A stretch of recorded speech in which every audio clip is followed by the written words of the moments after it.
എന്താടാ മുതലാളി, എനിക്ക് കുറച്ച് ഒറ്റയ്ക്ക് സംസാരിക്കാനുണ്ട്. നീ ഒറ്റയ്ക്ക് സംസാരിച്ചോ. ശരി. പുഷ്പ 2 എന്ന സിനിമയുടെ ട്രെയിലർ കണ്ടു. അതിനൊന്നും ഇല്ലേ? ഒരു ഉടായിപ്പായിട്ട് ഇറങ്ങിക്കോളൂ. മലയാളികളുടെ ആസ്വാദന നിലവാരം വളരെ താഴ്ന്നിരിക്കുന്നു. ഈ അറിവ് എവിടെ നിന്ന് കിട്ടി? പത്രത്തിൽ നിന്ന് അടിച്ചു മാറ്റിയതാ.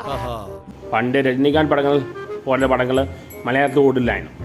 ഇപ്പൊ അല്ലു അർജുന്റെ ബണ്ണി അങ്ങനത്തെ പടം ഓടുക. ആ എരണം കെട്ടവനോട് ചിലക്കാണ്ടിരിക്കാൻ പറ. എന്ത് നല്ല കാര്യം പറഞ്ഞാലും അവൻ ഉടക്കുണ്ടാക്കും. ഫാസ്റ്റ് ഫാസ്റ്റിൽ ഭയങ്കര പൊക്കല. പക്ഷെ ഫാസ്റ്റ് ഫാസ്റ്റിലെല്ലാം മോളെ കമ്പയർ ചെയ്യുമ്പോൾ ഒന്നും എത്തിയിട്ടില്ല. മോളന്റെ 7 എത്തില്ല ഫാസ്റ്റ് ഫാസ്റ്റില. നീയാണല്ലോ കോടതി ഓടാമയില്. എന്നാലും ഇപ്പോഴത്തെ യൂത്ത് ഇങ്ങനത്തെ സിനിമകളൊക്കെയാണ് കാണുന്നത്. പുഷ്പ 2 ഇങ്ങനത്തെ പടങ്ങളാണ്. ഒരുപാട് നല്ല സിനിമ വന്നതാണ്. ഇപ്പോൾ വെറും മാസ് പടങ്ങളാണ് പിള്ളേർ കാണുന്നത്. ആസ്വാദന നിലവാരം വളരെ താഴ്ന്നിരിക്കുകയാണ്. അതുകൊണ്ടാണ് അല്ലു അർജുന്റെ പടം ഇവിടെ ഓടുന്നത്. ഇതിൽ അങ്ങനെയൊക്കെ ഉണ്ട്. പിന്നെ ഒരുപാട് കാര്യങ്ങളുണ്ട് അങ്ങനെ. മലയാളികളുടെ ഇപ്പോഴത്തെ ജനറേഷന്റെ ആസ്വാദന നിലവാരം വളരെ താഴ്ന്നു. ദുരന്തം പറച്ചിലൊക്കെ നിർത്തിന്ന് പറഞ്ഞിട്ട് എന്ത് ചെയ്യാനാടാ, ഞാൻ ഇങ്ങനൊരു ദുരന്തനായി പോയി.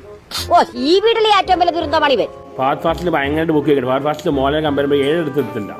എന്റെ ഭഗവതി, ഇവന്റെ ഷേപ്പ് മാറാതെ നീ നോക്കിക്കോണേ. ഇപ്പോഴത്തെ യൂത്തിന്റെ ആസ്വാദന വളരെ മോശമാണ്. ഫാസ്റ്റ് ഫാസ്റ്റ് മോളെ കമ്പയർ ചെയ്യുമ്പോൾ ഒന്നുമല്ല. ആദികേശവ, ജീവൻ വേണമെങ്കിൽ ഓടിക്കോ. ഉയിര് കിടന്നാൽ നിനക്ക് വായിച്ചെങ്കിലും ജീവിക്കാം. അപ്പൊ ഞാൻ ഇറങ്ങട്ടെ. ഓ